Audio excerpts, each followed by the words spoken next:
কাকা, হ্যাঁ বাবা। গঙ্গার ধারে বসে পড়াশোনা করছো নাকি? না রে বাবা, পড়াশোনা কি আমি আর করছি? তাহলে আমি হিসাব করছি রে বাবা। এখানে যে কোটি কোটি মানুষ প্রত্যেক দিন, এত বড় গঙ্গা মা, এত ঘাট, হ্যাঁ শত শত হাজার হাজার ঘাট, সবাই তো গঙ্গা প্রণাম করতে আসে আর প্রণামী দিয়ে চলে যায়। হ্যাঁ সেই প্রণামী তো গঙ্গা মায়ের পক্ষে পড়েই রয়েছে, কেউ তো আর তোলে না। তাই আমি ভাবছি এই গঙ্গা মায়ের এই পয়সা যে পড়ে থাকা কোটি কোটি টাকা, এটা আমি কিভাবে তুলবো আমি সেটা, এবং কত টাকা পড়ে আছে আমি হিসাব করছি রে বাবা। রোজ কত লোক আসে গঙ্গা, আমি সকাল থেকে বসে আছি এখানে, কত লোক আসে একটা ঘাটে, সেই হিসাবে আমি হিসাব করছি রে বাবা।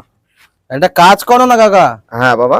তুমি কোটিপতি হয়ে যাবে। একটা কাজ করলে তুমি হয়ে যাবে। হ্যাঁ বাবা, বল বল বল বল বল, কি করে টাকাটা তোলা যায় বল।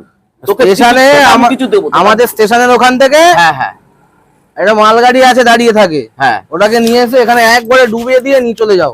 হ্যাঁ, তা অবশ্য ঠিক।